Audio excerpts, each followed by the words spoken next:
그런 기준이 어느 정도 마련이 되면 금리 인하에 있을 수 있다. 금리 인하를 가능하게 만들 만한 시그널들이 발표돼요. 그러니까 저는 조심스럽게 내년 8월이라고 생각을 합니다.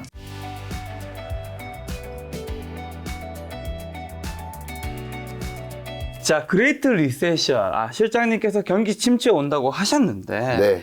경기 침체, 뭐 경기 후퇴, 경제 위기 되게 다양한 용어들이 요즘 나오는 것 같은데 경기 네. 침체랑 경제 위기는 뭐가 다른 거죠? 같은 건가요? 너무 좋은 질문 주셨고요. 경기 침체와 경제 위기는 다르다. 제가 이 김작가 TV 출연해서도 23년 전망서 가지고 말씀드릴 때도 이제 걱정되는 건 뭐냐면 같은 얘기를 해도 달리 받아들이시는 거죠. 마치 이제 사과를 들고 있지만 그 사과가 누구는 빨갛다.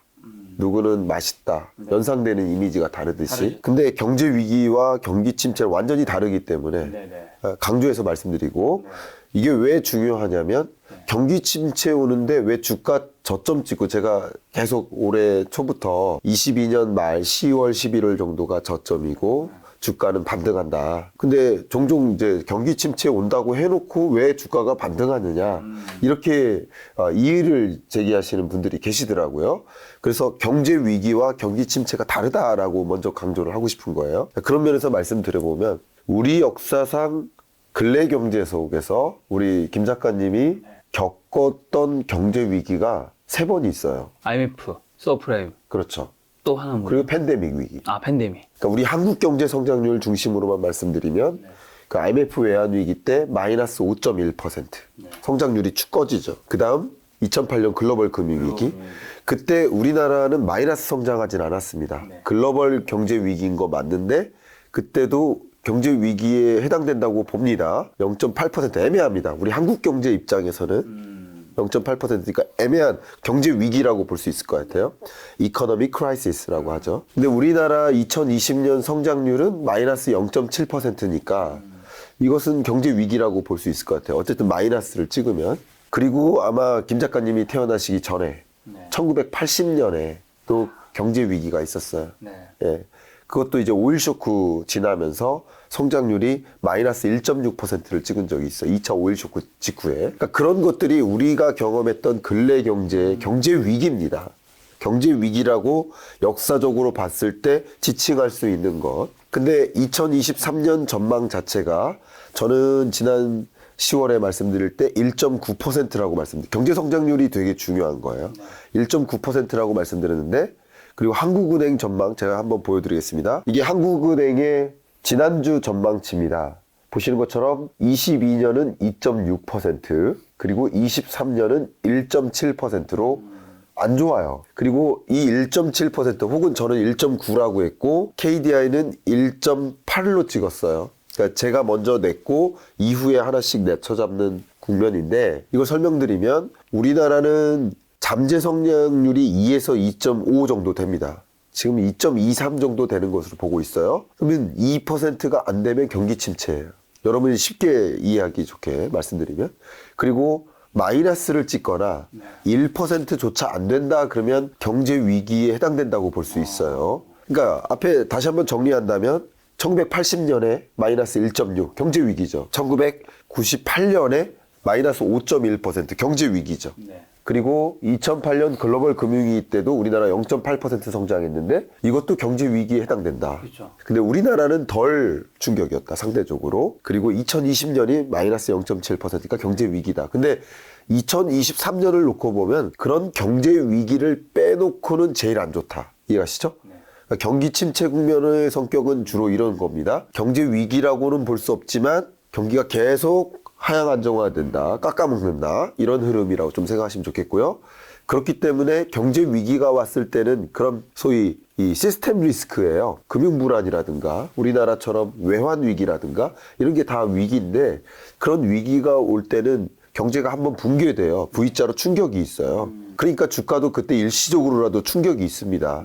그렇게 되면 당연히 금리 인하해야 돼요. 경기 부양해야 되니까. 근데 2023년의 모습은 경제 위기, V자로 충격을 겪는 게 아니라 L자형으로 계속 꺾여져 나간다. 이렇게 말씀드렸던 거죠. 그 L자형으로 꺾여져 나간다는 것이 굉장히 중요한 겁니다. 그렇기 때문에 이거는 어떻게 보면 용인할 수 있는 수준의 안 좋은 경제인 것이고, 통화당국 입장에서 이 경기 침체 때문에 금리 인상을 하기가 어려운 것이다. 경제 위기, 시스템적 리스크와는 다른 것이죠. 그냥 정서적으로 여러분께 설명드려 본다면 아마도 소나기가 확 내려가지고 홍수가 와요. 그게 경제 위기이고요. 경기 침체는 어떻게 보면 보슬비에 계속 옷이 젖어 들어가는 모습?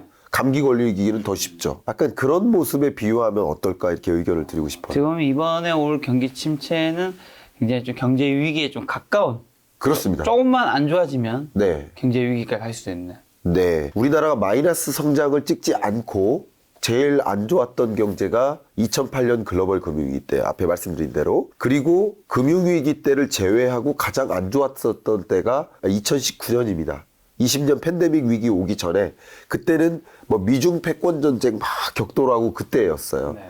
그러니까 그 중간입니다. 금융위기와 2019년 중간. 여러분 느끼기에는 야 진짜 심각하게 경제 안 좋다 이렇게 체감할 만한 그런 것이기 때문에 주가는 금리 때문에 선행해서 저점 찍고 반등은 하지만 그 반등세가 뚜렷하진 않을 것이다. 이제 아마도 충분히 이해가 되셨을 거라고 생각이 됩니다. 네. 그래서 궁금한 게 이 자료 네. 보면 네. 2021년 GDP가 이제 4.1이고 올해가 상반기 3.0, 하반기 2.3, 내년 상반기 1.3 이렇게 쭉 내려갔잖아요. 네. 근데 하반기가 2.1인 거 보면 쭉 내려갔고 내년 상반기에 가장 저점을 찍고 이제 조금씩 올라가는 그림으로 보면 되는 건가요? 너무 좋은 판단이고요. 그러니까 이것을 이제 상저하고냐, 상고하저냐. 네. 그러니까 내년 경제를 한국은행은 어떻게 바라보냐 했을 때 보통 상반기가 진짜 안 좋다. 이렇게 보는 국면이고, 이것은 글로벌 경제연구기관들이 거의 공통적으로 그렇게 보고 있습니다. 결국 물가는 안 잡힌 상태. 23년의 모습이죠. 23년 특히 상반기. 물가는 전혀 안 잡혀요. 근데 성장률은 크게 꺾이죠. 이걸 보통 뭐라고 합니까? 스태그플레이션이라고 하죠. 그러니까 고성장, 고물가, 인플레이션 경제는 그나마 견딜만 하고, 저성장, 저물가, 디플레이션 경제는 또 역시 그나마 견딜 수 있는데, 고물가, 저성장은 힘들어요. 물가는 오르는데 소득은 줄어들면 힘들어요. 그런 국면이 이제 스태그플레이션인데, 23년 경제 성장률로 보나 물가 상승률로 보나 이것은 스태그플레이션으로 정의 내릴 수 있겠다 이렇게 보고 있습니다. 저도 책에다가 그렇게 강조했었고요. 네, 김작가 TV에서 이제 올해 마지막 오프라인 행사를 이제 준비했습니다. 2023년 머니 트렌드쇼, 돈의 흐름을 읽어야 기회를 잡는다는 행사 준비했고요. 12월 3일에는 주식, 이제 12월 4일에는 이제 부동산인데, 진행은 이제 저와 이제 부일라님이 함께 하시고, 1회차 이제 주식에 이제 홍춘욱 박사님, 그 다음에 박세희 대표님, 그 다음에 이제 최윤주 대표님이 함께 하시고, 그 다음에 2일차 이제 부동산에 이제 실장님이 함께 하시는데, 첫 번째 시간에는 김강수 실장님, 그 다음에 두 번째 김경민 교수님, 세 번째 이현칠 소장님 나오시는데, 실장님 어떤 이야기 좀 준비하고 계세요? 일단 기본적으로 여러분이 어떤 자산 포트폴리오를 구성하는 데 있어서 네. 숲을 보셨으면 좋겠다. 네. 23년의 그림은 어떤 숲일까? 네. 그 나무를 들어가기 전에 네. 전체 숲을 보시고 어떤 나무를 골라야 될지, 네. 그리고 그 나무 하나를 보는 섹션들도 있겠죠. 네. 저는 이제 아마도 숲을 보실 수 있는 기회 네. 이렇게 드리려고 좀 노력을 해보겠고요. 23년 경제가 제가 계속 어렵다고 했는데, 네. 그 어려운 경제인 건 맞습니다. 근데 어려운 경제인데 모두한테 위기가 오는 건 아니라는 거죠. 결국 23년 경제가 어떤 국면인지를 정확하게 알고 그것에 걸맞는 스탠스를 좀 가지셨으면 좋겠다라는 말씀을 네. 강조해 드리도록 하겠습니다. 네. 그 강연은 이제 서울시 강남구 삼성동 슈픽앤 홀에서 열리고 있고요. 지금 오프라인 자세히 거의 마감되고 있거든요. 네. 아직 몇 자리 남아있으니까 신청해 주시면 될 것 같고, 오프라인 참석 못하시는 혹시 지방에 계신 분들은 온라인으로 또 실시간 스트리밍 신청할 수 있으니까 신청하시면 되고요. 무엇보다 이제 세 가지 혜택이 있습니다. 첫 번째가 10% 할인 중이라서 지금의 네. 기회를 놓치지 마시고요. 두 번째가 오프라인 참석 전원에게 머니트렌드 2023 이 저자 사인 도서를 증정한다라는 거. 혜택 세 번째가 오프라인 참석자 전원 기념사진 촬영할 수 있는, 한마디로 이제 김강수 실장님을 좋아하시는 분들이 있다면 실장님과도 사진 찍을 수 있는 기회가 주어진다라는 거. 이런 모든 혜택이 주어진 머니트렌드 2023 행사는 영상 하단 고정 댓글란에 신청을 통해서 가능하니까요. 김작가TV에서 올해 마지막으로 하는 오프라인 행사, 많은 분들의 사랑과 응원 부탁드리겠습니다.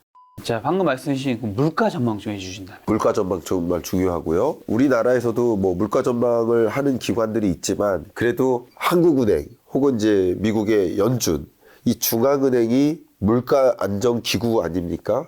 그러니까 물가 안정 기구답게 물가 전망에 있어서는 다양한 소스들이 많이 있습니다. 그래서 가장 신뢰하게 하고 보고 있는 건데요. 물가 전망치 여기 보시는 것처럼 올해가 5.1입니다. 이게 11월 달에 전망한 지난주 전망치이기 때문에 이미 11월, 12월치를 빼고 다 반영된 거예요. 그러면 거의 5.1%가 확정적으로 맞을 것이다 라고 보셔도 좋아요. 물론 뭐 5.23 혹은 4.98 이렇게 갈 수도 있겠지만 거의 5%에 준하는 물가 상승률을 22년 세계 경제 역사, 한국 경제 역사상 야, 우리 22년은 정말 지독하게 높은 물가였구나. 근데 이게 기저효과라는 게 있습니다. 항상. 왜냐하면 물가가 가격 자체가 올라가 버렸는데 그것보다 더 높게 유지되기가 쉽지 않아요. 그렇죠. 그리고 제가 누차 설명드렸지만 자, 이런 물건이 100원이에요. 200원, 300원. 그 물가 상승률, 물가는 올랐죠. 네. 100원씩. 근데 물가 상승률은 떨어지네요. 100원에서 200원, 100%. 200원에서 300원, 50%. 이 50%라는 단어 자체가 기저효과예요. 그러니까 같은 수준으로 물가가 오름에도 불구하고 물가 상승률은 떨어질 수 있어요. 기저효과 때문에. 그 22년 국제유가 상승한 거 생각해 보세요. 엄청나게 폭등했고 원자재 가격 다 올랐고 그러면 기저효과 때문에라도 23년에 물가 상승세가 그렇게 뚜렷하게 높지 않다면 기저효과 때문에 다시 제자리로 돌아올 가능성이 높아요. 근데 이거 중요합니다. 그럼에도 불구하고 23년 물가 상승률을 3.6%로 전망한다. 특히 23년 상반기 보십시오. 4.2%로 전망하죠. 그러니까 이 기저효과 22년에도 너무나 폭발적으로 물가가 올랐기 때문에 100원에서 200원 올랐기 때문에 200원에서 400원으로 오르지 않는 한 그렇게 고물가가 유지되기 어려운 건데 여전히 4% 수준의 고물가의 충격을 우리는 감안하고 살아가야 된다라고 반영하고 있어요. 그러니까 고물가 시대인 거죠. 그래서 저는 몇 가지 가정이 있습니다. 아마 조금 이따가 그런 얘기 나누겠지만 몇 가지 가정하에 금리 인하의 시기가 올 수 있지만 이 가정 빼고 그러니까 통상적으로 다른 이변이 없는 한 이렇게 고물가 시대가 유지되는 경로 속에서는 23년 연내에는 금리 인하가 어렵다라고 보고 있는 거예요. 이렇게 고물가가 유지되기 때문에 특히 중앙은행의 역할이 인플레이션 파이팅을 할 때 심리를 자극하는 역할도 많이 하거든요. 근데 금리를 갑자기 물가 다 잡히지도 않았는데 인하해버리면 다시 심리를 자극시켜서 이제 투자해도 되네, 소비해도 되네 하면서 물가를 다시 못 잡는 상황, 영원히 못 잡는 그런 일이 올 수 있어요. 그런 것을 막기 위해서라도 이렇게 여러분 생각해 보세요. 보고서를 낸다는 것은 그 기관의 스탠스를 보여주는 거예요. 단순히 전망치가 맞았다 틀렸다 이거 가지고 판단하시는 게 아니라 한국은행은 한국 경제를 이렇게 바라보고 있다. 다른 말로 한국 경제, 특히 한국 물가를 이렇게 바라보고 있기 때문에 경제 위기가 아니니까 금리 인하해서 경기 부양시킬 필요는 없다라는 뜻이고 그래서 제가 앞에 말씀드린 거고 또 물가도 안 잡혔는데 금리 인하 단행할 수가 없다라는 뜻으로 생각해 주시면 좀 도움이 될 것 같아요. 한국은행이 이제 얼마 전에 근데 금리 인상 0.25 했잖아요. 그렇습니다. 그거 그럼 어떻게 보시고 내년에 어쨌든 금리 인하를 하진 않을 거라는 거죠? 금리 인하는 어렵죠. 어렵다. 금리 인상 속도 조절론을 가지고 혹여나 금리 인하론으로 피본론으로 생각하진 않으셨으면 좋겠습니다. 근데 한국은행은 어쨌든 물가 정점 찍고 떨어지지 않느냐. 제가 그럼 그래프를 보여드리겠습니다. 특히 이제 우리나라 이 소비자 물가를 잡기 위해서 다른 나라들도 마찬가지인데 우리나라처럼 개방 경제는 더 그래요. 수입 물가가 잡혀야 3개월 있다가 소비자 물가가 잡히는 거예요. 그걸 먼저 설명드리면 보시는 것처럼 수입 물가가 치고 올라가죠. 소비자 물가가 뒤늦게 치고 올라가죠. 수입 물가가 좀 안정되는 것 같죠? 소비자 물가 좀 안정되는 것 같죠? 수입 물가가 다시 치고 올라가죠? 몇 개월 있다가 다시 치고 올라가죠? 수입 물가가 이제 정점 찍고 떨어지거나 안정화되죠? 뒤늦게 정점 찍고 떨어지거나 안정화되죠. 이런 모습이에요. 수입 물가가 당연히 선행합니다. 원자재나 부품을 수입해다가 제조하고 그걸 유통을 거쳐서 소비하기 때문에 한 3개월 정도 격차를 두고 가격에 반영되는 모습이에요. 그럼 수입 물가가 잡히면 그러니까 중앙은행 입장에서는 소비자 물가 지수를 받아들고 그 데이터를 보고 금리 인상 결정을 하면 안 돼요. 선제적으로 해야 돼요. 그럼 선제적으로 보려면 어떤 지표를 볼까요? 소비자 물가 상승률을 예측할 수 있는 선행 변수를 보겠죠. 수입물가. 그 선행 변수가 수입 물가라는 거죠. 근데 보시는 것처럼 수입 물가가 두 가지 기준이 있습니다.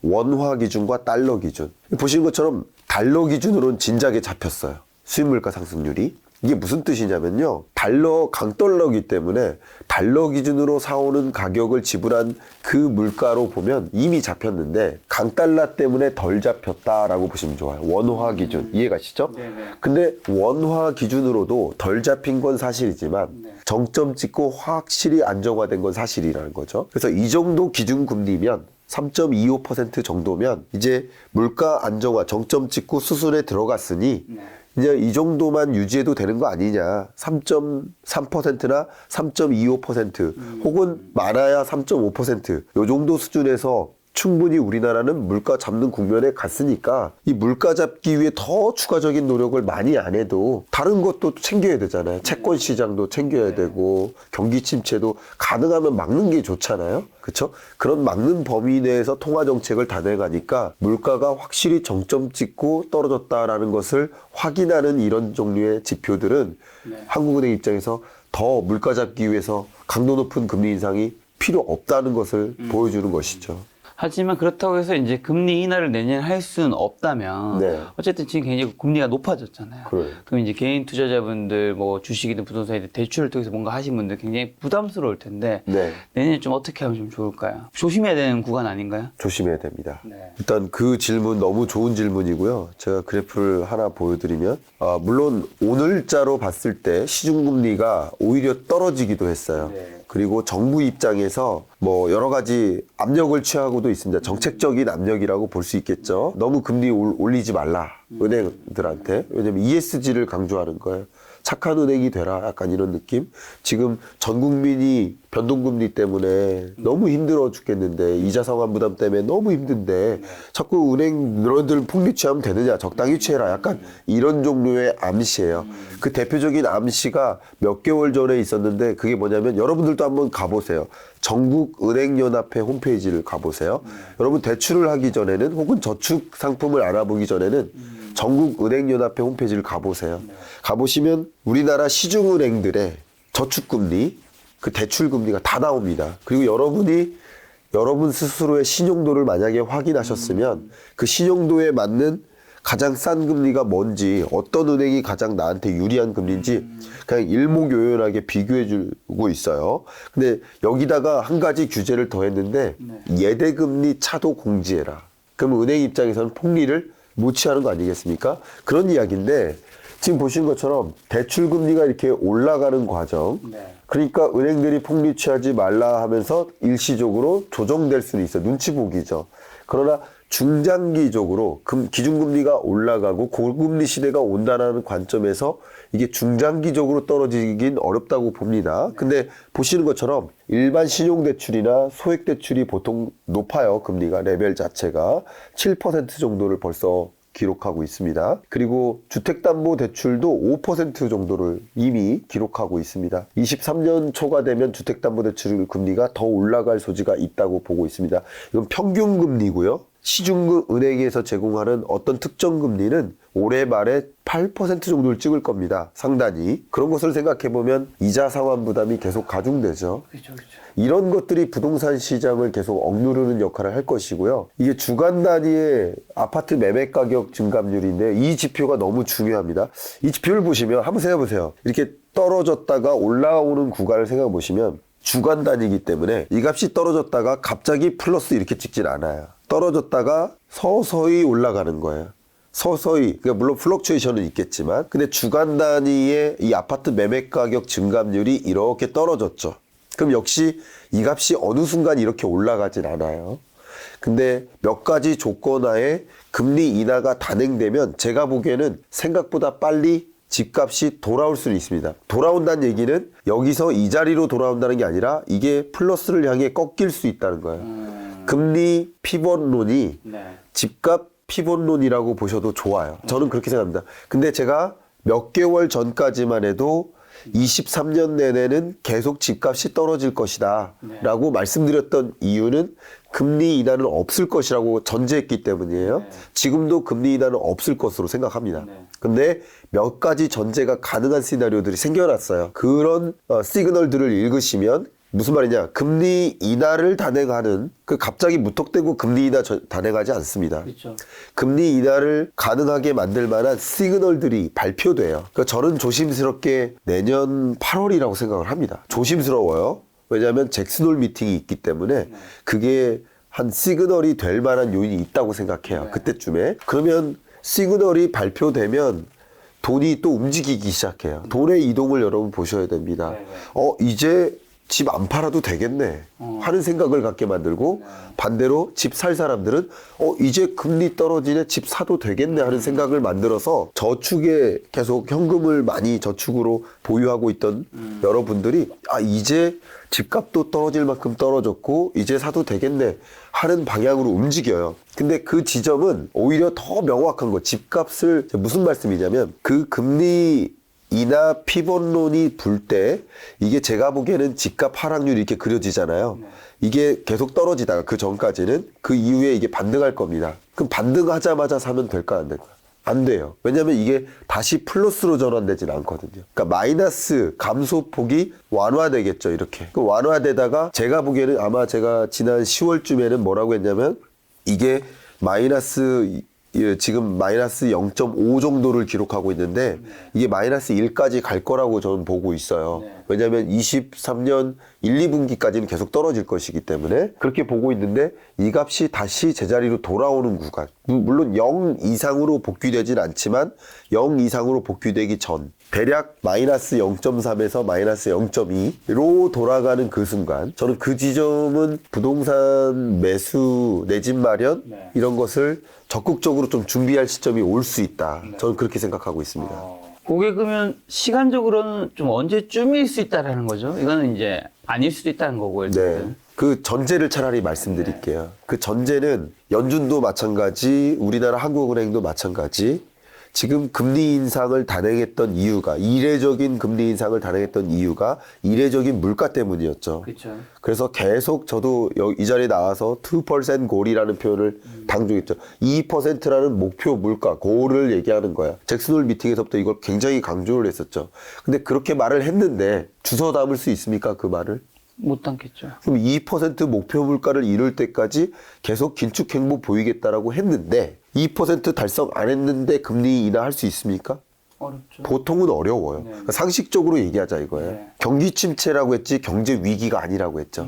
경제 위기면 당장 금리 인하해야 될 요인이 생긴 거예요. 그러나 경제 위기가 아니라 경기 침체이기 때문에, 그리고 경기 침체를 받아들여야 된다. 어제 ECB 총재도 마찬가지. 경기 침체를 우리는 기다리고 있다는 표현을 했어요. 심지어 용인된 경기 침체라고 얘기했잖아요. 경기 침체가 와야만 물가가 잡히는 것이기 때문에, 그래서 그 경기 침체를 받아들이는 수순이기 때문에 경기 침체 때문에 금리 인하 있다? 그거는 저는 이상한 생각이라고 생각합니다. 저는 개인적으로. 그래서 좀 강조하겠다면 경기 침체가 아니라 시스템적 리스크가 발생해서 뭐 금융위기라든가 이런 것들이 문제가 된다면 당연히 금리 인하가 있을 수 있어요. 그게 첫 번째 조건이에요. 시스템적 리스크가 발생한다. 경제 위기가 발생한다. 근데 지금으로서는 경제 위기, 시스템적 리스크 없다고 판단하기 때문에 가능성이 약하다. 첫 번째. 두 번째는 우리가 이 자리에서 예상할 수 없는 어떤 일이 발생할 수 있겠죠. 어떤 일인지 몰라도. 왜냐하면 코로나19나 전쟁을 예상하지 못했듯이 뭐 그런 일이 발생해서 어쨌든 물가가 빨리 2%에 근접하게 와요. 예를 들어서 뭐 2.9라도 찍어요. 만약에. 그런 것을 확인하게 되면 금리 인하 있을 수 있죠. 이제 더 이상 높은 금리를 유지할 필요가 없는 거죠. 그 두 가지는 발생 가능성이 제가 보기엔 약해요. 근데 세 번째 얘기하겠습니다. 세 번째 중요합니다. 학제 간의 디베이트가 시작될 겁니다. 뭐를 놓고? 목표 물가를 놓고. 왜 목표 물가가 2%여야 되느냐를 놓고 싸우기 시작할 겁니다. 저는 8월이라고 말씀드린 게 잭슨홀 미팅 때 두 학파가 2%가 맞냐? 아니다. 3%로 올려도 좋다. 하는 싸움이 시작될 거라고 생각이 되고요. 그러면 2%까지 기다리려면 너무 많은 걸 다 태워야 된다. 그렇기 때문에 2% 목표 물가에 부합할 때까지 기다리면 안 되고 지금의 목표 물가는 3%도 괜찮다. 라는 종류의 싸움이 시작될 거예요. 이게 왜 그러냐면 우리나라도 과거에는 목표 물가가 4, 3.5 이랬었어요. 불과 2000년대에도 2.5%였어요. 근래에는 2%고요. 근데 2%로 낮춰잡은 이유가 뭐냐면 물가 상승률 자체가 계속 뭐 0 근처였기 때문에 심지어는 마이너스 물가도 몇 번 찍었거든요. 19년, 20년에. 마이너스 물가도 계속 찍다 보니까 일본처럼 갈까봐 두려운 거야. 디플레이션 오는 거 아니냐. 그러니까 목표 물가 어떻게 잡아요? 2%만큼이나 더욱 좀 끌어올리자. 그게 목표 물가인 거예요. 끌어올리기 위한. 그래서 낮은 금리를 유지하자. 그게 목표 물가였고 지금은 고물가가 뉴노멀이 됐기 때문에 그리고 2%까지 기다리려면 너무 많은 걸 손해봐야 되기 때문에 그러기는 안 된다. 그래서 목표 물가를 3% 끌어올리자 라는 학제 간의 갈등이 있을 수 있고요. 그 다음 수순이 중앙은행에서 보고서를 발표해요. 예를 들어서 뭐 리뷰라는 단어로 시작할 겁니다. 목표 물가에 대한 검토, 재검토 뭐 이런 보고서가 나와요. 그럼 거기서 뉘앙스가 3%가 적정한 것 같다. 지금 23년 경제부터는. 그러면 이제 목표 물가를 실제 올려잡을 수 있어요. 그게 이런 것들이 시그널이죠. 그리고 몇 개월 있다가 금리 인하를 단행할 수 있어요. 그러니까 2% 목표치에 부합하지 않았는데 금리 인하할 수는 없고 그럴 거면 아예 기준선을 올리는 거죠. 근데 23년 하반기에 미국 경제도 3%대 물가를 기록할 것으로 보고 있습니다. 그렇기 때문에 그런 기준이 어느 정도 마련이 되면 금리 인하 있을 수 있다. 근데 그것마저도 제가 보기에는 23년 후반부다. 그렇게 생각을 하고 있습니다. 자, 지금 금리 이제 관련된 얘기해 주셨는데, 네. 그럼 미연준 최고 금리 수준 네. 어디까지 이제 갈 것으로 좀 예측하시는지 좀 궁금한데, 네. 제가 자료 보니까 제임스 블러드 이제 세인트루이스 연방은행 총재는 기준금리 이제 7% 가능성도 시사를 했다고 하는데. 네. 극단적인 매파죠. 그러니까 우리가 의사결정할 때도 우리 자기개발도 전문가 아니십니까? 의사결정할 때도 다양한 색깔을 갖고 다양한 생각을 갖고 있는 사람들이 대화를 나누는 과정에서 최적의 의사결정을 내릴 수 있잖아요. 그렇게 생각하시면 좋아요. 만약에 다른 색깔들을 갖고 있는 이런 멤버들이 없으면 그럼 파월 혼자 결정하면 되잖아요. 아, 그렇죠. FMC가 왜 있습니까? 왜 이틀 동안 회의를 합니까? 우리나라도 마찬가지예요. 금통위를 왜 조직합니까? 왜 1년에 12번, 물론 통화정책 방향회의는 8번이지만 12번 회의를 합니다. 둘째 주 목요일 날 하죠. 근데 그걸 왜 회의합니까? 그죠? 혼자 결정하면 되잖아요. 총재가. 근데 그렇게 하는 이유는 저마다 다양한 그 포인트들이 있어요. 주로 관찰하는. 자, 근데 특히 이런 것을 생각해 보시면 좋아요. 한국은행은 금리를 어쨌든 인상하고 있고, 일본은 금리를 계속 동결하고 있잖아요. 그러면 다른 나라들이 보면 미국하고 혹시나 비교하면 뭐 이런 죄송한 표현이지만 이 정도면 뭐 다른 주의 성격이라고 볼 수도 있잖아요. 그죠? 혹은 ECB라고 생각해 보세요. 거기에 유로존 국가들이 얼마나 많아요. 그 20여 개 국가들이 각자 다른 생각을 갖고 있을 거 아니에요. 그러나 금리는 한 방향으로 움직이잖아요. 그렇기 때문에 통화정책 방향 회의가 있는 겁니다. 근데 우리나라 상황을 보니까 금리 인상이 필요하다고 보고 인상하는 것이고, 그리고 일본은 자국 나라 경제를 보고 금리 인상이 필요 없다라고 보는 거잖아요. 저마다 자국 상황에 미국으로 치면 각자 자기 주의 경제 여건이 물가나 경기나 시스템적 리스크나 이런 요인들이 다 달라요. 근데 지금 말씀하신 것처럼 세인트루이스 연방준비은행 같은 경우는 물가가 너무 높아요. 다른 요소보다. 다른 시스템적 리스크나 경기 침체를 구경을 못해요. 고용이 너무 강해서. 그러니까 아직도 물가 잡기 위해서 7%까지 올려도 되는데 왜 그렇게 하냐. 그러니까 여러 생각들이 다 다르다. 근데 유독 비둘기 파적 발언을 하는 연준 위원들, 그러니까 여러분 특정 연방준비은행 총재의 뭐 기자 인터뷰나 포럼 발표나 그런 것에 너무 흔들리지 말아 주시길 바랍니다. 하나의 의견이다. 그렇죠. 의견이라는 거죠.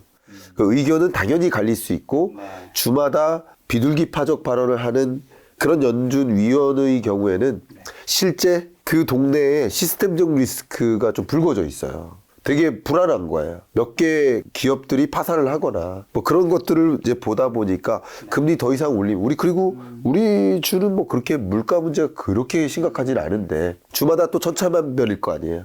평균적으로 미국 물가가 9.1을 찍고 7.7%로 안정화되고 있지만 여전히 높은 물가를 경험하는 주도 있고 그쵸. 이미 많이 안정화된 주도 있을 거 아니겠습니까? 그런 면에서 생각을 해보면 이 연준 위원들이 원래 각자 다른 생각을 갖고 있다. 네. 그래서 비둘기파적, 매파적, 극단에 해당되는 사람들이 주로 언론의 주목을 많이 받죠. 좀 특이한 발언을 하니까.